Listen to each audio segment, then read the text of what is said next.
Assalamu alaikum wa rahmatullahi wa barakatuh. J'espère que vous allez toutes et toutes bien. Inch'Allah bi'inillah. Aujourd'hui, notre premier cours à l'initiation à l'arabe. Sachez que l'arabe, contrairement au français, nous avons 28 lettres. Donc quand je vous parle de lettres, en français, vous allez me dire, mais attendez, on a 26 lettres, oui, 20 consonnes et 6 voyelles. En arabe, quand je vous parle de lettres, donc el-huruf, nous en avons 28. Les voyelles s'appellent les harakat. Nous en avons 9. Ce sera une prochaine vidéo, Inch'Allah bi'inillah. Aujourd'hui, nous allons commencer donc avec des lettres bi'inillah. C'est ce qu'on appelle les lettres initiales.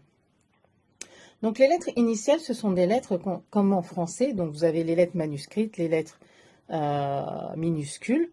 En arabe, nous avons un début, un milieu et une fin. Donc aujourd'hui, nous allons voir la lettre, comment elle se compose au tout début. Donc la première lettre que nous avons est le alif. Donc je vous le mets à côté, qui se présente sous la forme d'un bâton, tout simplement.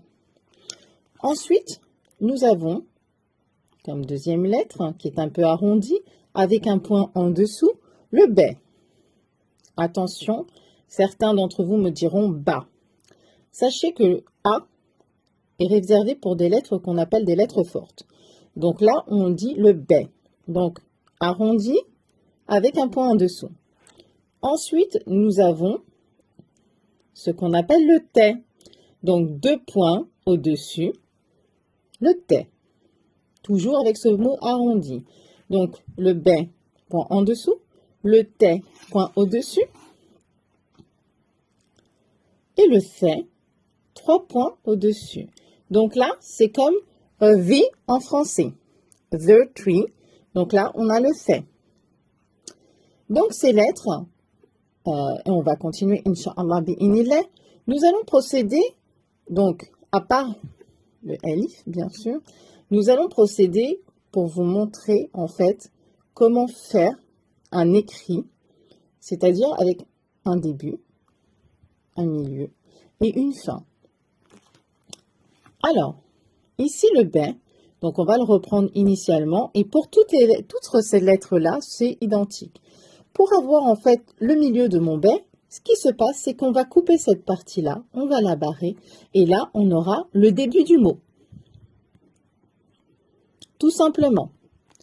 En ce qui concerne le milieu du mot, on va reprendre mon début du mot avec mon petit point en dessous, et tout simplement, comme en français, eh bien, on va lui mettre une attache pour pouvoir l'attacher à une autre lettre. Et en fin de mot, la lettre redeviendra initialement avec son attache. Donc, elle reprendra sa forme initiale, tout simplement. La voici. Mais, vous allez me dire, c'est bien beau tout ça. Maintenant, je sais les écrire. Mais comment les prononcer? Donc, le B, tout simplement, c'est une lettre qui vient de la bouche et plus particulièrement des lèvres. Donc, en fait, pour la prononciation, le B, vous allez pincer en fait vos lèvres à l'intérieur et vous allez le prononcer. Donc, là, on a une lettre qui n'est, ce qu'on appelle en arabe, pas vocalisée, qui n'a pas de voyelle, pas de harakat. Donc là, dans cet état-là, ce qu'on va faire, c'est qu'on dit b, b, b, comme en français. Par contre, si je veux la vocaliser, il me faut des voyelles. Et nous allons revenir, Inch'Allah, bi'inillah, avec une autre vidéo pour vous expliquer les voyelles. Salam alaikum, ila liqa.